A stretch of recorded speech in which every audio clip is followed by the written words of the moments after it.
I think it'd be interesting as a guest for those before if you start coming reoccurring.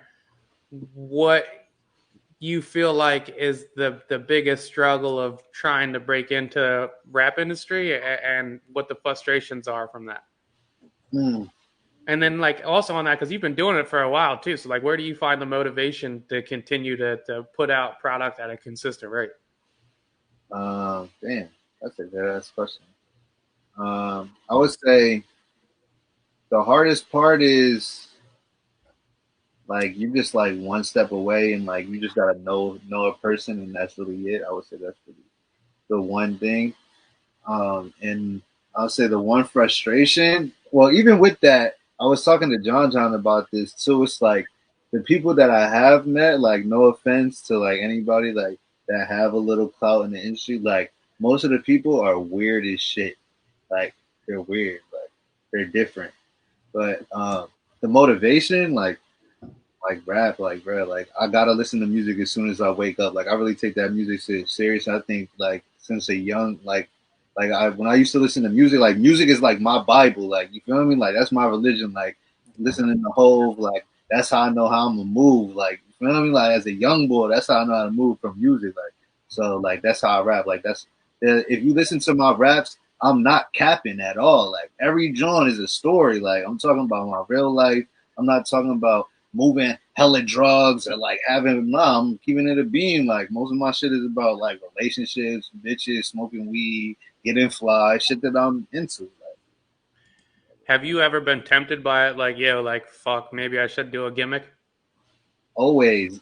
Dude, I was in a lift and dude was telling me to go around acting like fake Drake. This is like 2 months ago before the fake Drake shit. And I'm like, Can't do it.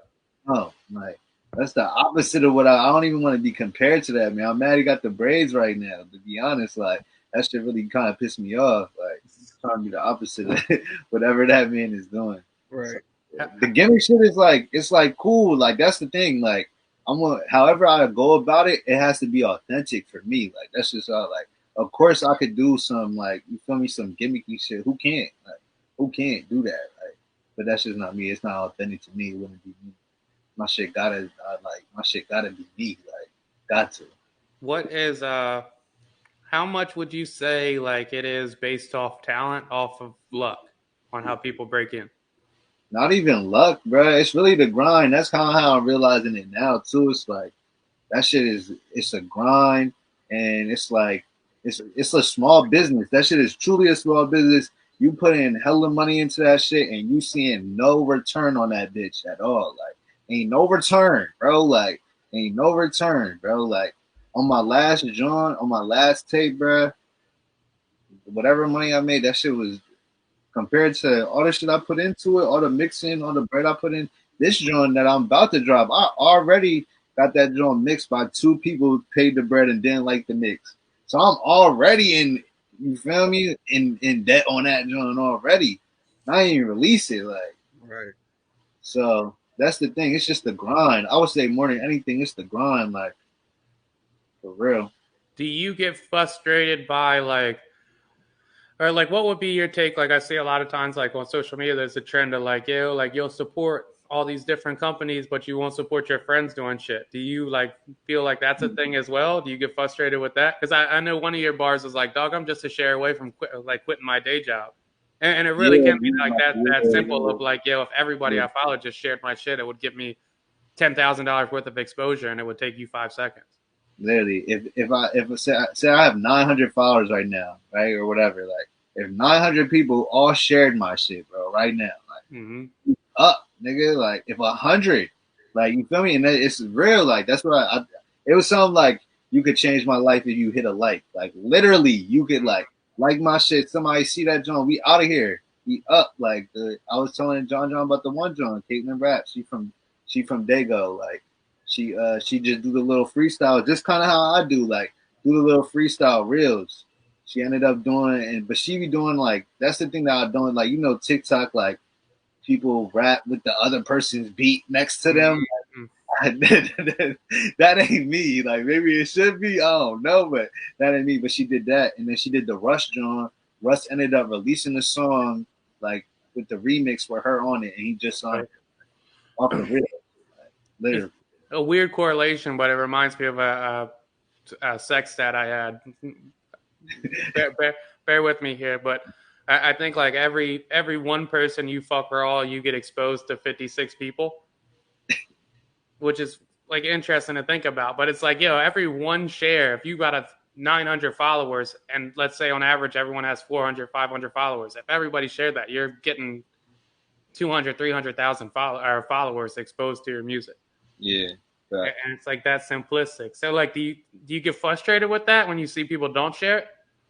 I think I used to, but then I realized like I have improved myself. To be honest, like I have improved myself. The bars is there, of course. Like I fuck with shit, but I hear some of my old shit where I was pushing heavy, and now I'm like I can't even listen to this shit. You know what I Yeah. mean?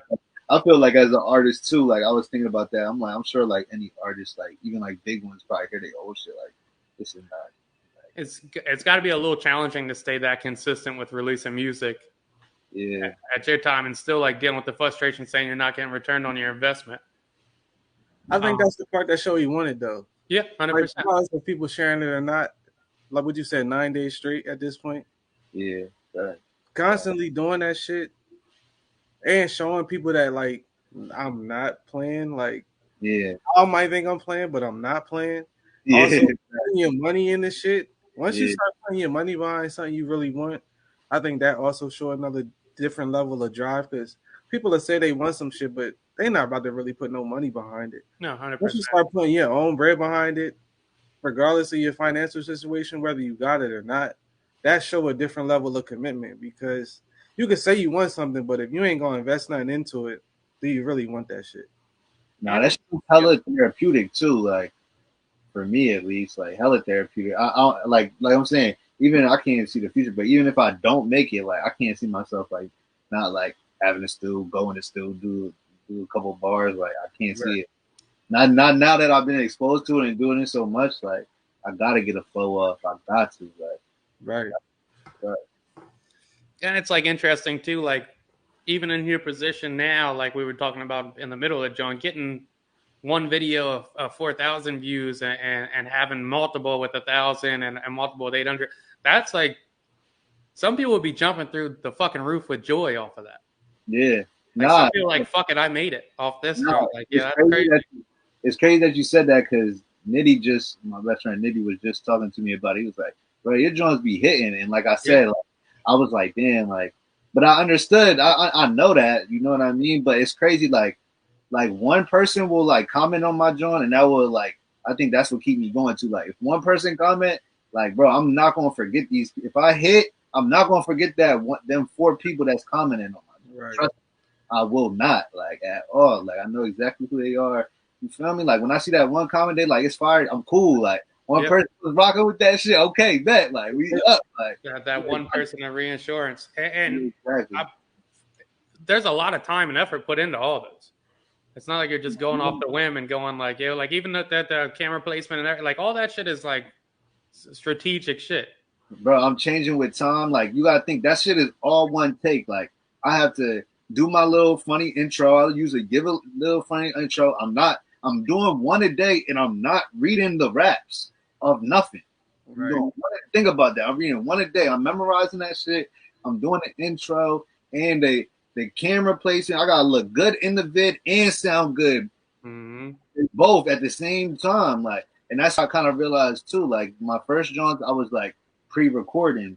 Like I try to switch it up every time. Like if people notice I'm trying to do different, like start doing the mic out. You feel me? Sometimes I got the mic in, sometimes I got the stand. You see me outside. Like I'm trying to maneuver, see how people like it. So yeah, Yeah, definitely not this. And then the last joint I had the big words. You feel me? I had the big words popping out. Try to switch it up on like it evolves every week for sure. And it's a little different now, but I know it used to be like, did you have that uncertainty when you first realized you wanted to rap? Like, oh, do I look corny?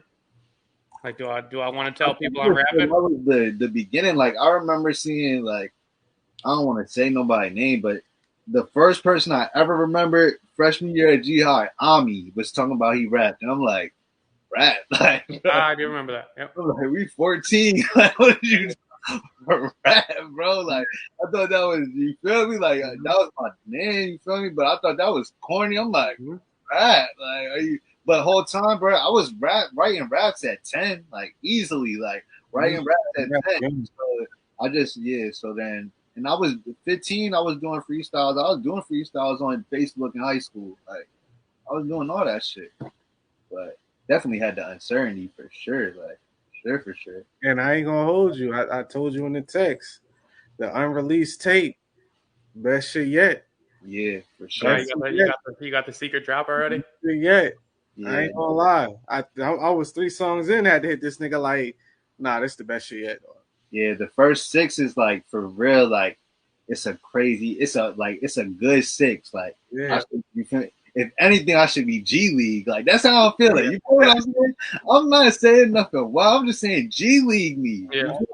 Put me in the G League. Let Yep. me. Yeah, on the local circuit. No, you'll get there as long as you stay It's with the it. beats too. That's what I'm realizing too. It's like the beats will make a song, bro. Like if you listen to a song right now, it's on the radio. The beat. One of my one of my favorite stories I heard a while ago was Bryson Tiller's "Don't," and he had put it on SoundCloud for like I think a day, and it had a couple hundred listens. And he was like, "I didn't really like the song. I was a little uncertain. It's like at first I liked it, then I put it on, and I only got like couple hundred listens, and I took it right off." And one of my buddies was like, "Yo, put it back on. I really like that song." And he put it back on and blew the fuck up. I think that's one of like the mistakes a lot of musicians make is they don't put their material out. Yeah, They hold on to it and wait for the perfection, and they don't realize like your perfection might be a different definition of what the fan base might be. Mm-hmm. Like motherfucking your least favorite song might be 10,000 people's favorite song. and that's what I'm saying. And you gotta think like before he even released it. Like me, I probably played my tape, bro, easily 400 times. The whole tape, 12 songs that I haven't even released. That's funny as shit. You feel me? And some days I can't live without it, bro. Like sometimes I gotta, from my mental, I gotta listen to it. Some Yep. days I'm like, damn, this shit is ass. Like you feel me? Like, like you see that day. I heard it, so I'm saying you saying some real shit. And I mean that's the part I always liked about rappers is when they actually telling their story and like you telling your story and it's vivid. Yeah, And like if you've been through anything of them type of circumstances, I ain't gonna spoil the tape for anybody, but if you've been through any of that shit, you can relate to that shit. And majority of people have been through that shit, so they gonna relate to that shit and they gonna be like, damn, I feel every fucking word he just said. every single bar. Yeah. I think gimmicks pop and authenticity last. Yeah, Like, authenticity always takes a little longer to get going, but once it gets going, it's long lasting. It's not like flash in the pan type shit. Like we've seen so many rappers like that, the YBN guys outside of Corday that had a hit or two, and then they just dip off because it's hard to maintain that facade. But then you hear like artists like Kendrick who cannot drop for 3 or 4 years and then come back out, or even Pusha T, like yeah. consistent fan base. A lot. I mean, shit. There's a shit ton of artists that have that consistent fan base because people feel that authenticity in it. Nah, honestly, the doubt motivates me more than anything, bro. Like seeing, like, damn, niggas ain't fuck with this. Are you kidding me? Like that. That's I'm like, all right, gotta go harder. Like that motivates me more. Like, all right, they ain't see me on this one. All right, I'm gonna make them see me on the next one. Like that, I think that's the motivation for real behind it. Like y'all really not fucking with me. Like I just want to look back and know, like, yo, y'all could have been put me on. Like been put me on. So Yeah, I always say I think sometimes spite might motivate me more than support. yeah, for sure. Because then you're gonna get comfortable. You're gonna get comfortable off the support. Like, oh, I'm good. Yeah, support is nice. Like I like a good tap on the back or pat on the back saying I'm doing well, but 100% tell me that I'm a disappointment so I can shit on you in a year. Right. That's just